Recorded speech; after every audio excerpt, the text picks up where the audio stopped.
Hello বন্ধুরা, এই মুহূর্তে আমি এখন দেখাবো একটা ড্রয়িং থেকে কিভাবে আমরা এটাকে কমার্শিয়ালি কোনো একটা কাজে ব্যবহার করতে পারি।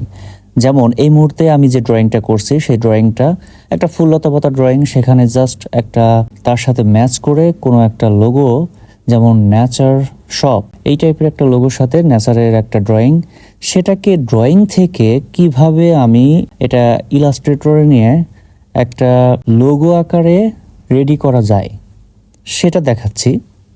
যে আমি ড্রয়িং করে নিলাম, প্রথমে একটা ডিজিটালি করেছি, সেটা হাতে আঁকলেও সমস্যা নেই।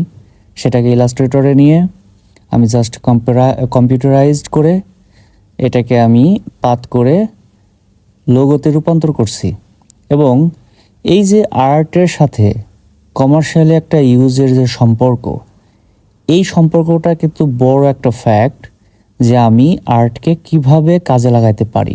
আর্ট করে খাতায় রেখে দিলাম, এটা আমার মনের তৃপ্ত পূর্ণ হলো, কিন্তু এই তৃপ্তি পূর্ণ হলেই তো হবে না, তাই না? এর পাশাপাশি যদি আর্নিং এর দিকে ফোকাস রাখতে চাই তাহলে আর্টকে বিক্রি করতে হবে অথবা কাজে লাগাইতে হবে। এখন এই কাজে লাগানোর একটা পার্ট, বড় একটা পার্ট কিন্তু গ্রাফিক্স সেকশনে খুব বড় একটা কাজে লাগতে পারে। সেই জায়গা থেকে আমি এই লোগোটাকে সেখান থেকে রূপান্তর করে দেখিয়ে দিলাম যে কিভাবে হতে পারে। ধন্যবাদ সবাইকে।